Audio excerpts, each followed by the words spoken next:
Começamos então com uma pergunta. Qual é a força que te move? Qual é o seu drive? Usando um termo da psicologia. Você sabe dizer? O que te move? O que te faz sair da cama pela manhã? O que te sustenta? Pense um pouco nisso. Nietzsche, o filósofo louco, afirmou que a civilização ocidental substituiria Deus pelo dinheiro. O dinheiro passaria a ser seu Deus. Talvez ele não fosse tão louco assim, né? Freud, por outro lado, contemporâneo de Nietzsche, afirmava que as pessoas são motivadas pela busca pelo prazer. Eu quero ser feliz. Freud foi o titular da primeira escola psicanalítica de Viena. A segunda escola psicanalítica de Viena, Adolf Adler, já passou a enxergar as motivações humanas de uma outra forma. O que motiva o ser humano é o poder. Ele utiliza o dinheiro, ele utiliza o sexo, tudo para ter poder, para ter controle sobre as pessoas e sobre as situações. Dinheiro, prazer, poder. Os três ídolos mais comuns que os seres humanos precisam lidar. Vários livros, inclusive, têm exatamente esse título: dinheiro, sexo e poder. Sexo aqui como uma forma de prazer. Hoje, com a ajuda de Deus, eu peço que o Espírito Santo fale ao seu coração. Que não sejam as minhas palavras, que não sejam as palavras do autor do livro que utilizamos como referência, o Timothy Keller, já recentemente falecido, mas que seja o Espírito Santo de Deus a falar ao seu coração. Porque não é à toa que esses três ídolos são os mais comuns. Todos nós, uma hora ou outra, podemos estar nos deixando seduzir por esses ídolos. Por isso, cuidado. Dinheiro, sexo e poder, a ilusão do controle. Começamos então pelo mais óbvio de todos, o dinheiro. Inclusive, vimos lá na primeira mensagem, na introdução da série, que fez parte do Sermão do Monte, um alerta de Jesus. Mateus capítulo 6, versículo 24, não precisa abrir, é uma citação muito curta, em que Jesus disse aos seus discípulos: ninguém pode servir a dois senhores, pois odiará a um e amará o outro, ou se dedicará a um e desprezará o outro. Vocês não podem servir a Deus e ao dinheiro. E mesmo assim, a busca pelo dinheiro continua seduzindo muita gente, a ponto de praticamente vivermos, na nossa sociedade ocidental, uma cultura da ganância. Quanto mais tem, mais quer. E nunca é o suficiente. Nunca é o suficiente. A gente vê pessoas nonagenárias, vivem muito nessas pessoas poderosas, nonagenárias, riquíssimas, riquíssimas, e continuam articulando, armando para desviar dinheiro público para cá, para lá. Para quê, gente? Aquela pessoa não vai viver mais 5, 6 anos, 10 que seja. Para que isso? Porque a pessoa não consegue evitar. É o Deus dela. É uma cultura do descontentamento. Quanto mais tem, mais quer, significa que o que tem nunca é suficiente. Nunca é o suficiente. A pessoa sonha com aquele carro, tem que pegar ônibus, metrô, bicicleta do Itaú. Um dia eu vou ter meu carro. Aí tem um carro. Pronto, já começou a insatisfação. Poxa, mas não tem ar-condicionado. No Rio de Janeiro, sem ar-condicionado? E assim vai. Nunca está satisfeito. A cultura da ganância é a cultura do descontentamento. E a palavra de Deus nos diz para nós nos contentarmos em tudo diante de Deus. É o oposto. Exatamente o oposto. Por isso eu te pergunto. Vamos lá, hoje a gente tem que interagir aqui, porque é denso. Senão você se perde. A sua vida é pautada por essa cultura do descontentamento ou é pautada pelo contentamento em Deus? Para pensar um pouquinho nisso. Como é que eu me relaciono com o mundo material? Com o mundo do consumo? Como é que eu me relaciono com isso? Eu tenho que ter uma camisa de cada cor? Ou uma é o suficiente? São pequenas coisas que a gente tem que parar para pensar como a nossa vida está. Infelizmente, a experiência nos mostra que é dificílimo enxergarmos essa cultura da ganância em nós mesmos. É fácil você ver nos outros. Ainda mais agora nas redes sociais, os outros querem mostrar o que têm, o que consomem, o que comem, o que vestem. É uma exposição pública assustadora. Mas em nós mesmos, aí é mais difícil. Até que a gente é visitado por Jesus. Quando Jesus visita a nossa vida, os nossos olhos se abrem e nós enxergamos, com a ajuda dele, quem nós realmente somos. Por isso que eu peço que você já deve ter aberto a sua Bíblia no Evangelho de Lucas, vá para o capítulo 19.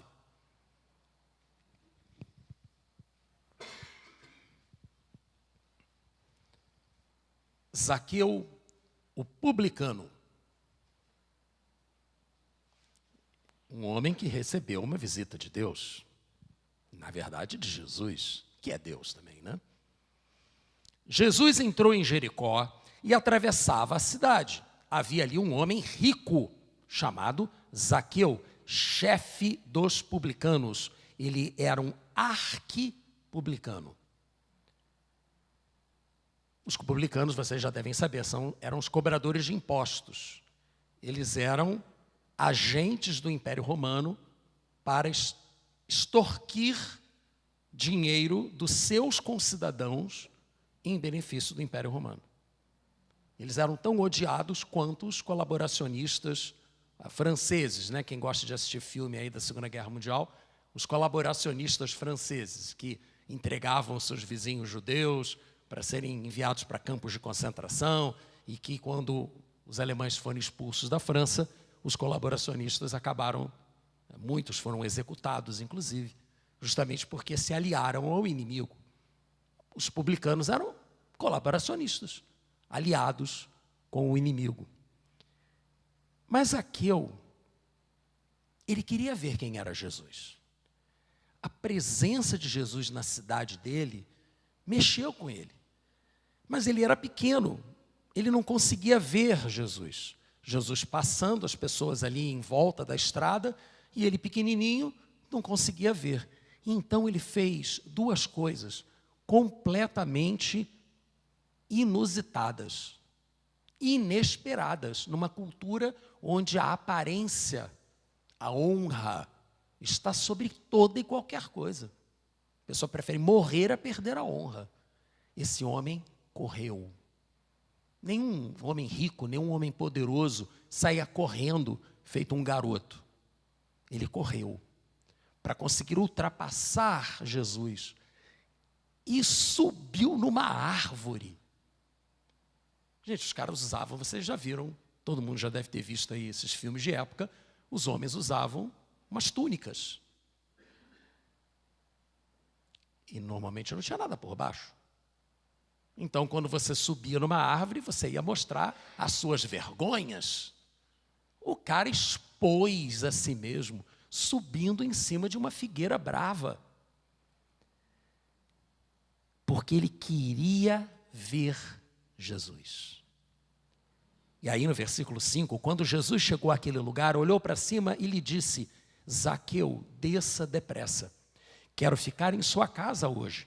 Então ele desceu rapidamente e o recebeu com alegria. Todo o povo viu isso e começou a se queixar. Ele se hospedou na casa de um pecador. Mas Zaqueu levantou-se e disse ao Senhor. Ele não disse para aquelas pessoas que estavam criticando-o por ele ser quem ele era. E motivos de crítica, sem dúvida, ele tinha dado. Mas ele disse para o Senhor: olha, Senhor, estou dando a metade dos meus bens aos pobres. E se de alguém extorquir alguma coisa, devolverei 4 vezes mais. Jesus lhe disse: hoje houve salvação nessa casa. Porque esse homem também é filho de Abraão. Pois o Filho do Homem veio buscar e salvar o que estava perdido. Aleluia! É perfeitamente possível nos libertarmos da escravidão do dinheiro. Porque o que leva um homem a trair a sua própria família, o seu próprio povo, e se aliar ao ocupante? Dinheiro, lógico, poder. E aquele homem quebrou o domínio do poder sobre ele. Como? 3 formas. Primeira coisa, ele foi humilde.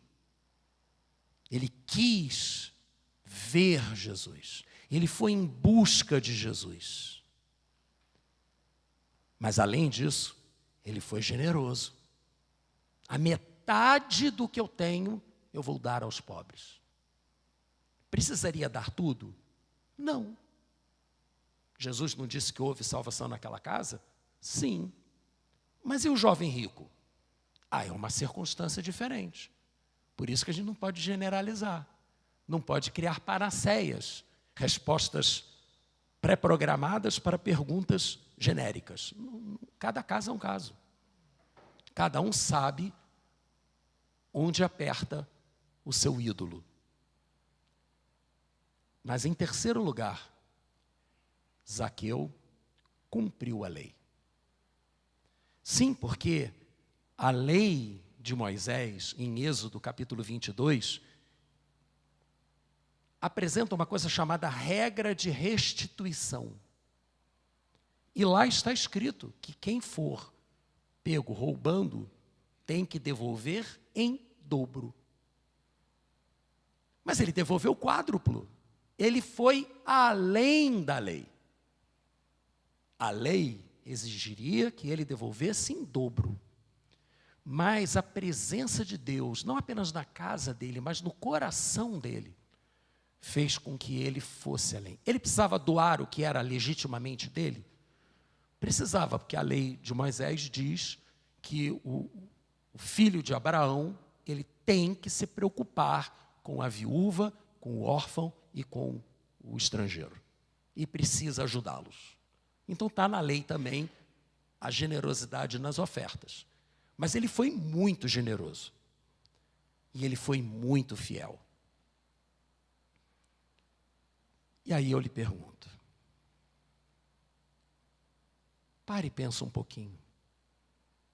Qual o poder que o dinheiro tem sobre mim?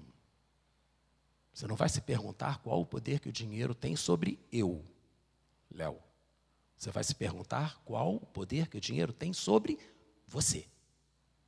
Pergunte-se, qual o poder que o dinheiro tem sobre mim? Eu seria capaz de ser generoso?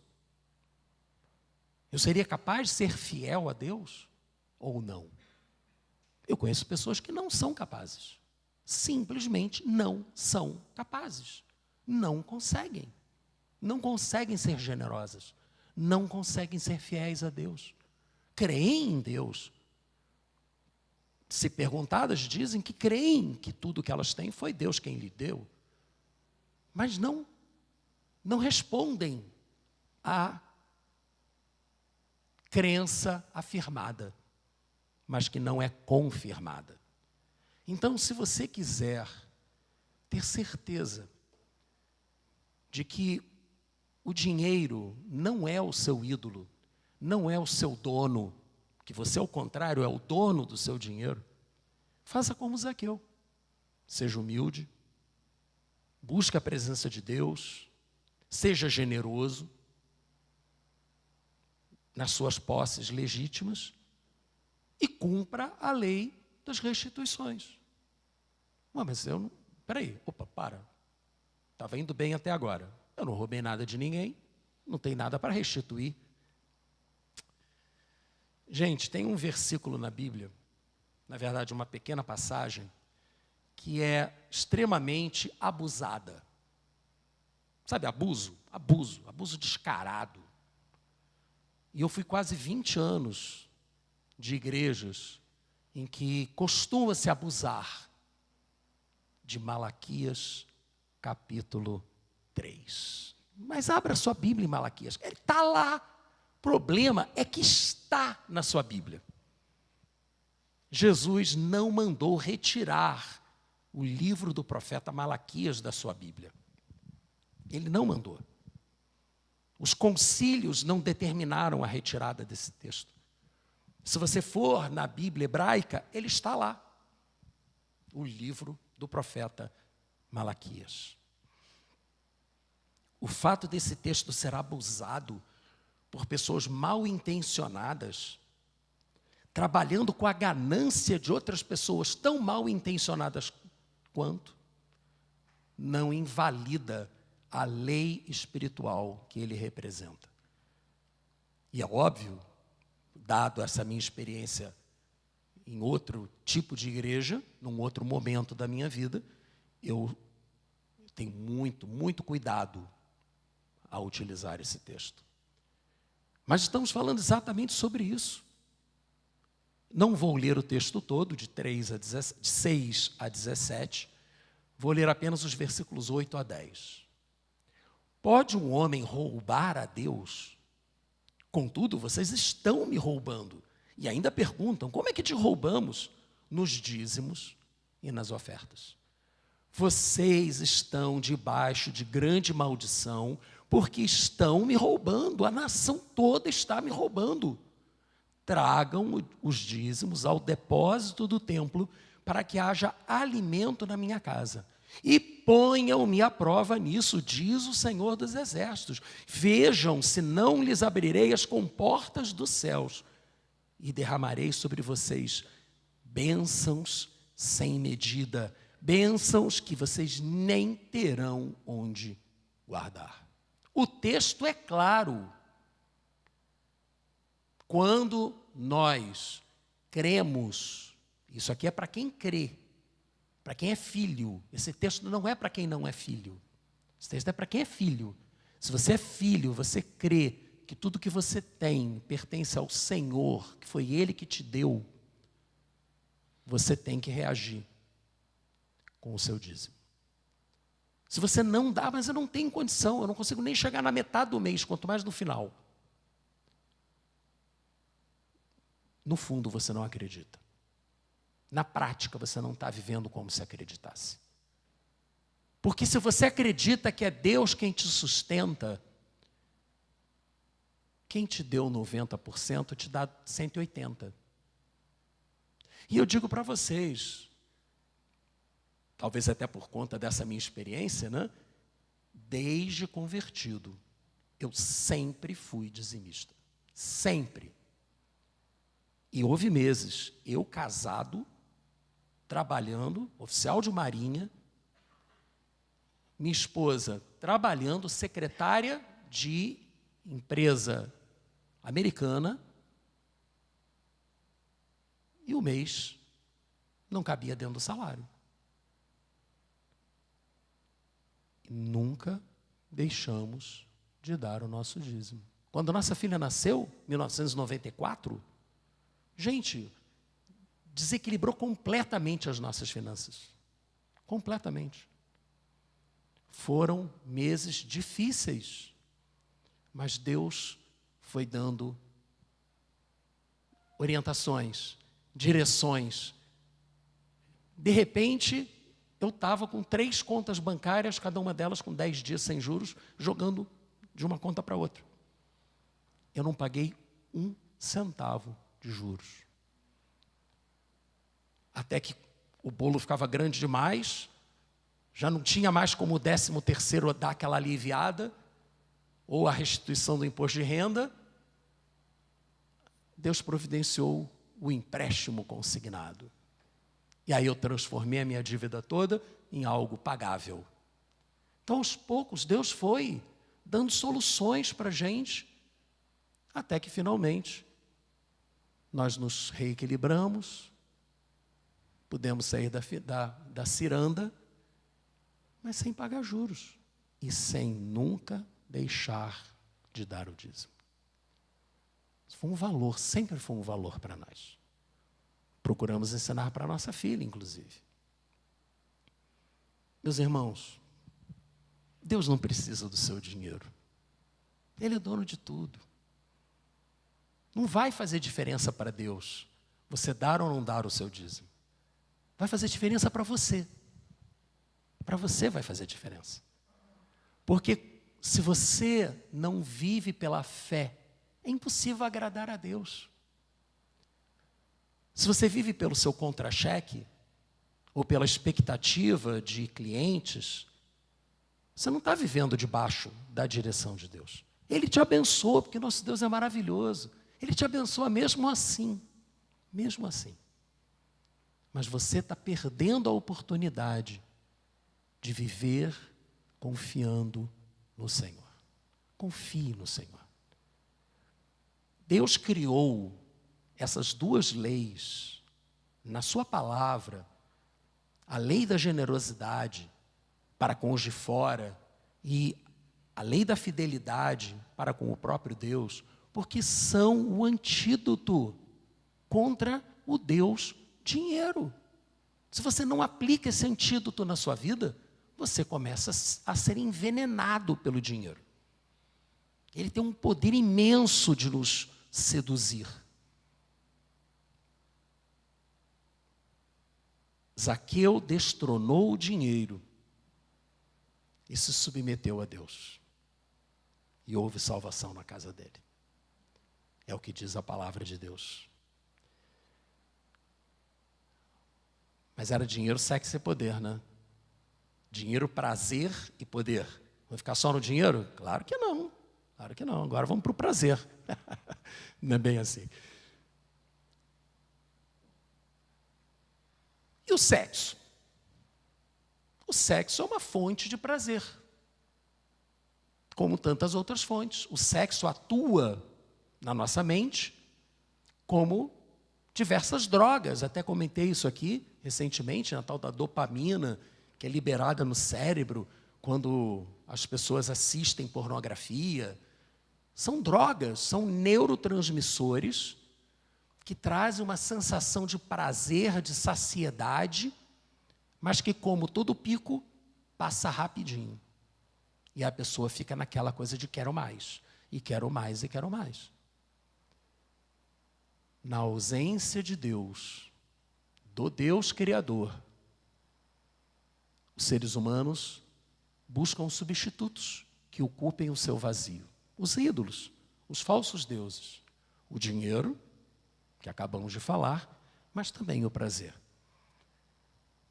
Hedonismo é o nome dessa filosofia de vida que se reflete num estilo de vida que define o prazer como o bem supremo, finalidade fundamental da vida. Não perguntei para você qual é a força que te move? A força que move a maior parte das pessoas da nossa sociedade é o prazer. Como já dizia Freud. Parece que o cara tinha uma certa dose de razão nisso, não é verdade? A moral das pessoas é alterada, porque ela coloca a sua busca pessoal pelo prazer acima de qualquer outra coisa. Não é nada mais importante do que, nas palavras mais comuns de hoje em dia, ser feliz. Mas olha só, Não tem caminho que vai te afastar mais rápido de Deus do que a busca do prazer. Não tem outro. O dinheiro vai te afastar de Deus. A busca pelo poder vai te afastar de Deus. Mas a busca pelo prazer, esses ídolos, eles vão te controlar. Todo ídolo quer controlar a sua vida. Ele quer ser um Deus. E Deus quer ter controle sobre a sua vida. Só que eu prefiro ter a minha vida controlada pelo Espírito Santo, que eu sei que me ama, do que controlada por uma ganância desenfreada, por uma ânsia por sensações as mais variadas. Certamente você já ouviu algum adicto. Tem tantas adicções hoje em dia, né? Tem o adicto em trabalho, o workaholic. Você certamente já ouviu algum adicto dizer assim, quando eu quiser eu paro. Quem é que nunca ouviu um negócio desse? Eu já ouvi, infelizmente. Quando eu quiser eu paro. Não para não. Não para não. Isso não é verdade. Quando a pessoa faz com que a sua vida seja movida pela busca, pelo dinheiro, pelo prazer, pelo poder, ela se torna escrava, controlada por essa busca. E aí eu tenho que te perguntar de novo, o que é que te controla? O que é que move você? Foi a primeira pergunta que eu fiz. Estou repetindo e vou repetir de novo. E eu espero que, se você não lembrar de absolutamente nada do que eu ouvi essa noite, lembre-se dessa pergunta. Faça-se essa pergunta. Sempre que for necessário, e será necessário fazer, sempre. O que é que me move? O que é que me controla? Você tem que buscar compreender isso. Esses ídolos hedonistas não satisfazem, o pior é isso. O pior é que não satisfaz. Todo mundo já sabe que sábado que vem vai ser um inferno aqui na Zona Sul do Rio de Janeiro, né? Quem é que não sabe disso ainda? Show da Madonna. 10 milhões do seu dinheiro para bancar a vinda da... Mas não é de graça? É de graça você ir até a praia. Para ela vir dos Estados Unidos para cá não foi de graça, não.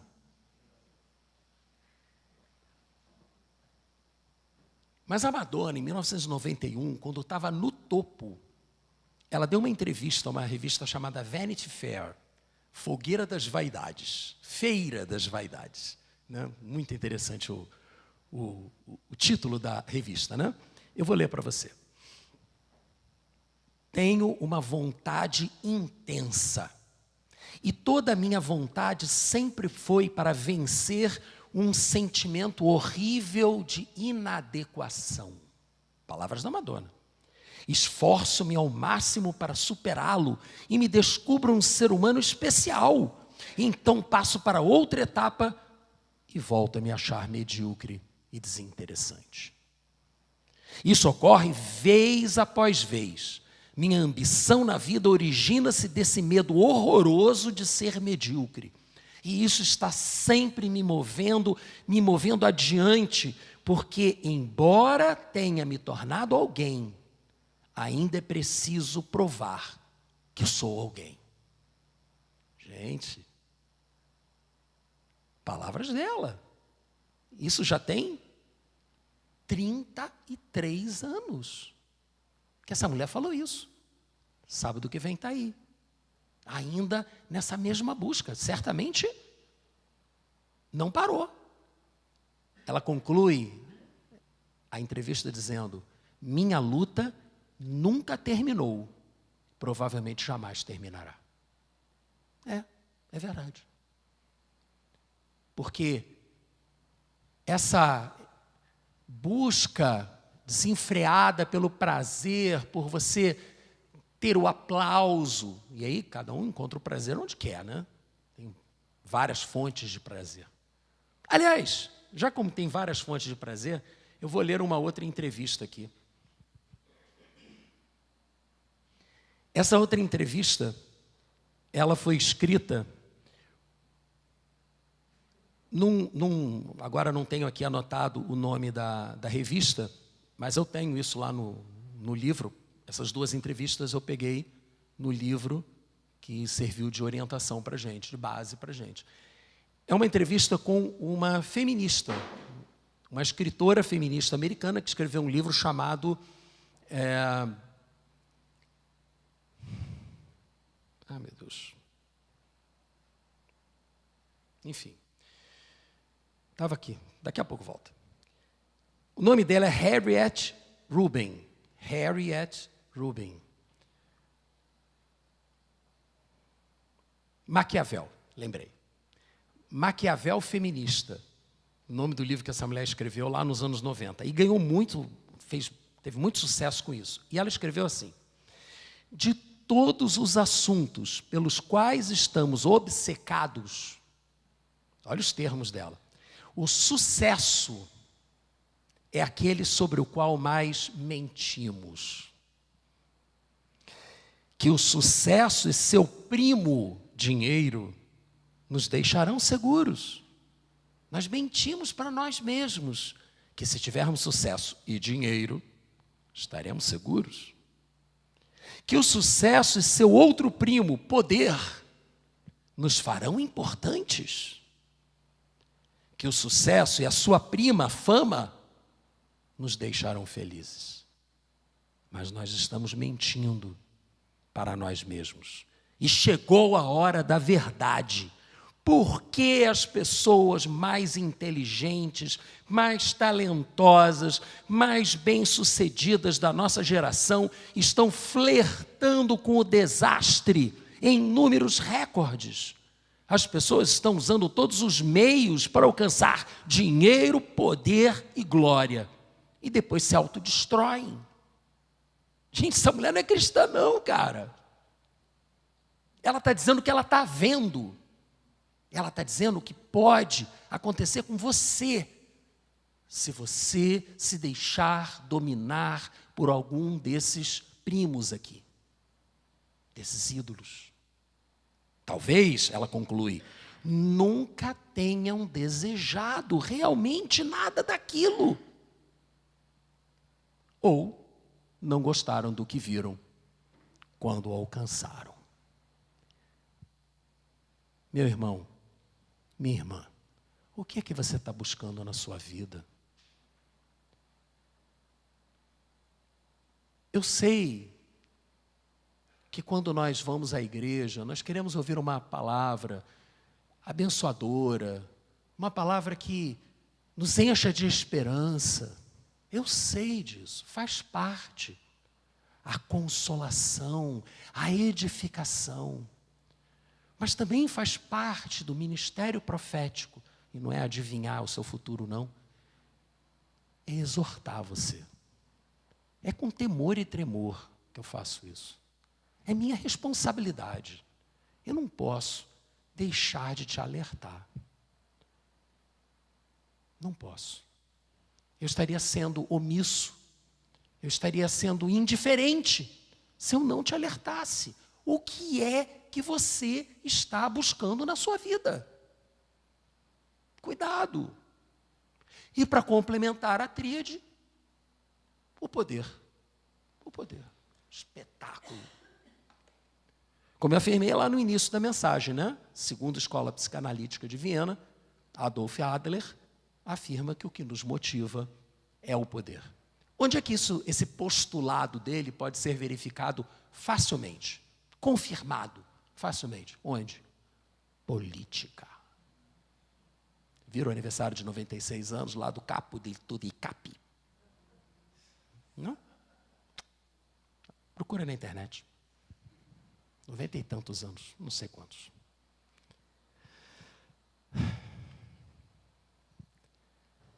Tantas pessoas brilhantes, pessoas boas, pessoas amorosas, se corromperam na política. Se corromperam de um jeito irreconhecível.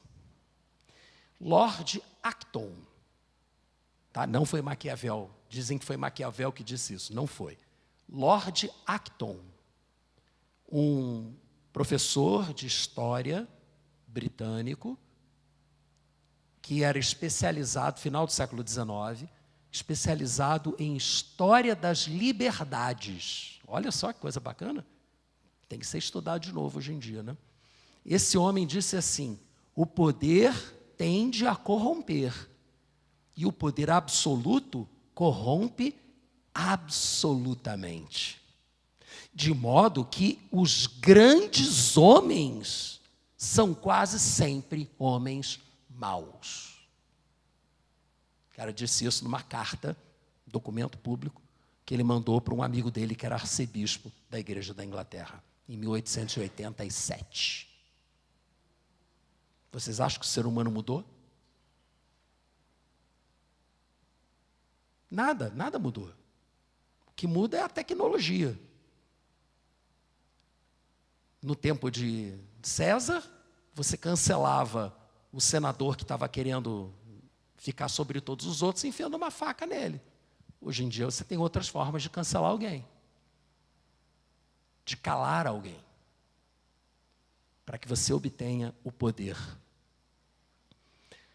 Um teólogo alemão, mas que trabalhou muitos anos nos Estados Unidos, chamado Reinhold Niebuhr, eu acho que é assim que se pronuncia, é o autor daquela célebre oração da serenidade. Foi ele que foi o autor e que liberou os direitos autorais para que fosse usada nesses grupos de passos, né? Já que eu citei os adictos, né? E o Niebuhr, ele era um estudioso da teologia do poder. Era o foco do estudo dele.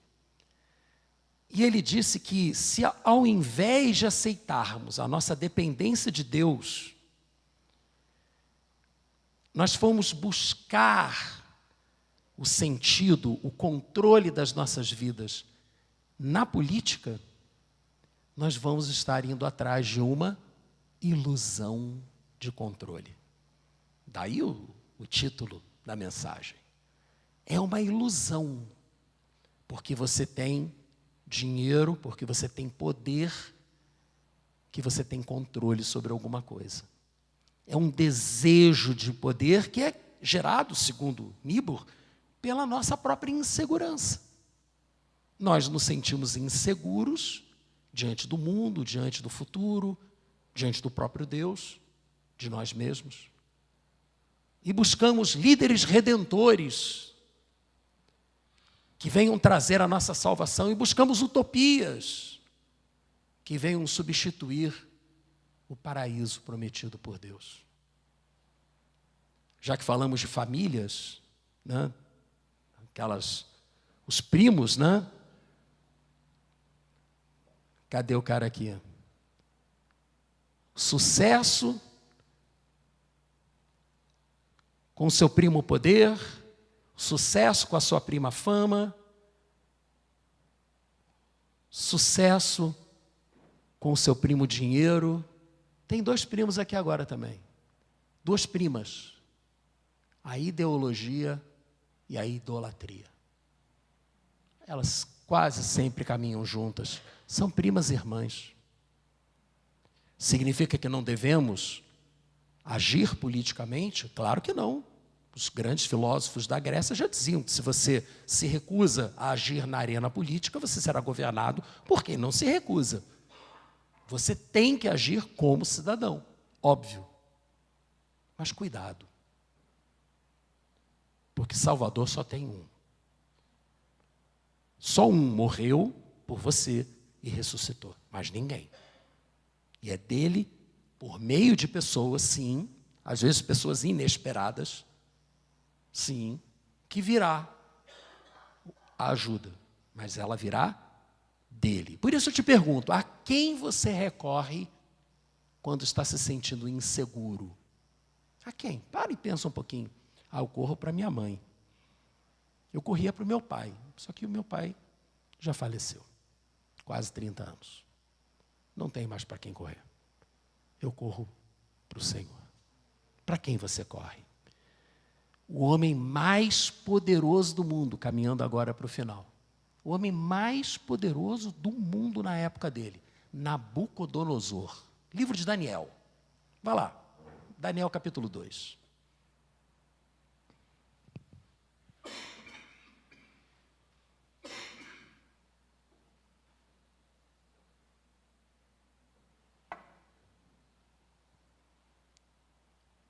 Vamos ver como é que ele fez quando ele se sentiu inseguro? Peraí, o cara era só o rei do reino mais poderoso da história até aquele momento. O cara se sentia inseguro? No segundo ano do seu reinado, Nabucodonosor teve sonhos. Sua mente ficou tão perturbada que ele não conseguia dormir.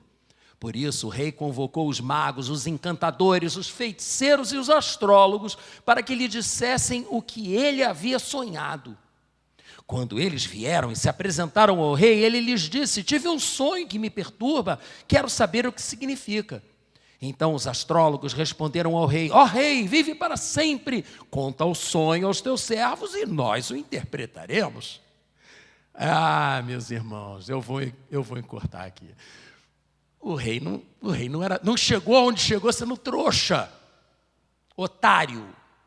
Não era, nem um pouco otário. Ele sabia que se ele desse o sonho, iam inventar alguma resposta para ele. E o que ele fez? Vocês não vão me enganar. Sabia muito bem quem era a patota puxa que estava ali em volta dele. Não, vocês não vão me enganar, não. Eu quero que vocês digam qual é o meu sonho. E então o interpretem. Mas, Senhor, isso é impossível, nenhum rei, por mais poderoso que seja, quis isso dos seus servos, nós não temos como atender isso, então vai morrer todo mundo. Vocês e suas famílias, porque é tudo uma fraude, estou cansado de fraude, vai morrer todo mundo, geral. Vocês vão ver o que significa ser poderoso. Só que aí a coisa chegou em outras pessoas, né? Chegou no tal do Daniel. O Daniel, ele era um prisioneiro, tinha sido levado para a Babilônia. E o Daniel também seria sacrificado, porque ele também estava em treinamento para ser um dos sábios da corte, e todos os sábios iriam morrer. Aí ele chegou para o capataz e falou assim: dá para eu ter um tempinho? Posso? Por quê? Você tem alguma solução? Olha, eu não tenho, mas eu conheço alguém que tem. Se você me der um tempinho, eu pergunto para Deus, o Senhor, o Deus dos céus. E se ele me ajudar, ajudou. Quem sabe? Vamos tentar. Ganhou um tempo, orou, chamou seus amigos. Meus irmãos, jejum e oração, para que o Senhor fale ao meu coração, eu entenda, Deus me mostre qual foi o sonho e me dê junto com essa revelação a explicação do sonho. E assim aconteceu. Louvado seja o Senhor.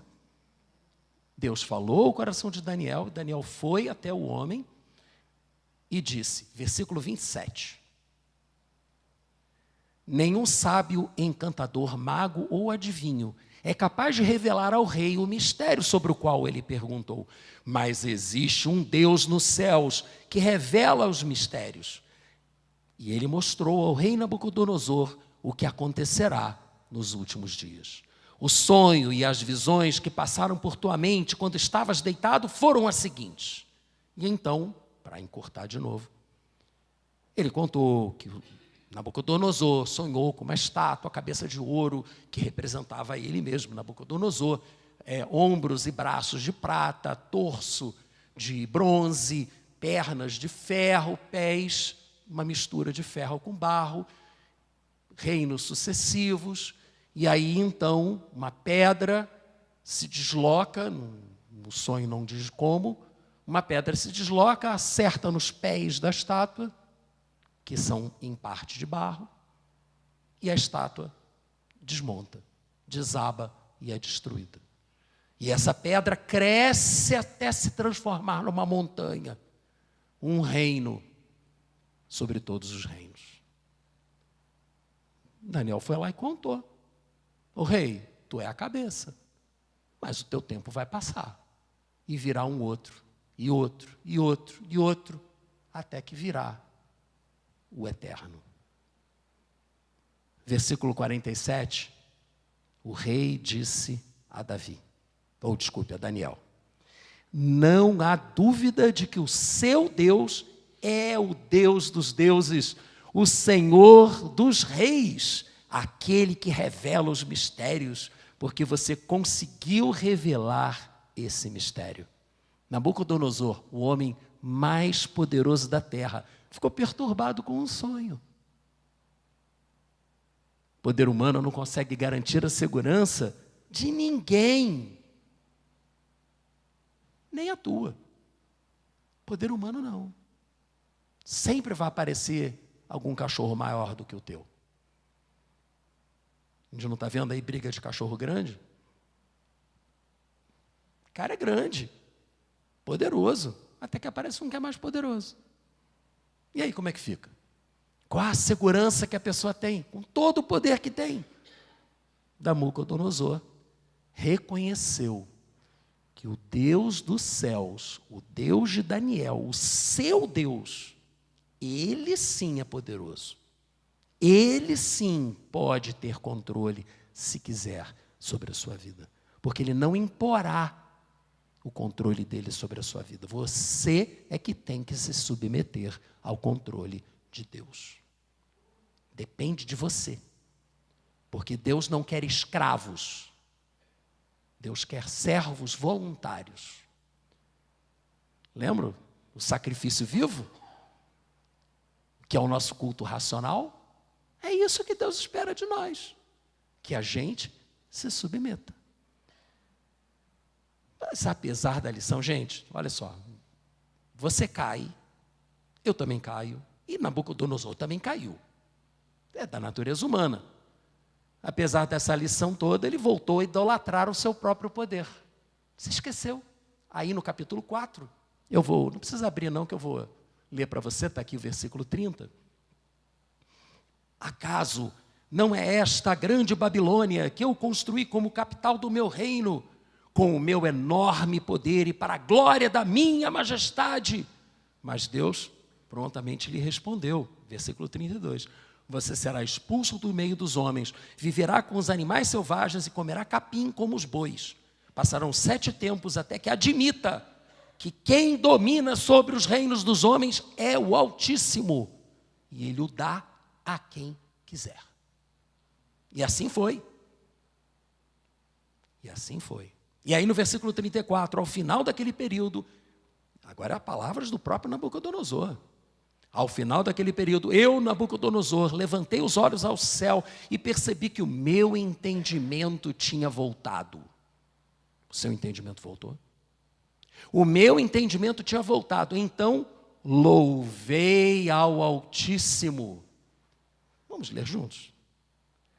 Então,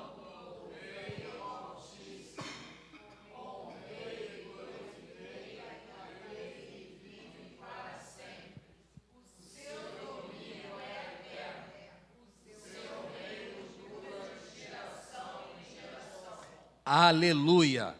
Quando o entendimento voltou a Nabucodonosor, ele deixou de confiar, mais uma vez, cuidado com a recaída, deixou de confiar no seu próprio poder e voltou a sua atenção para o Deus verdadeiro, o Deus eterno.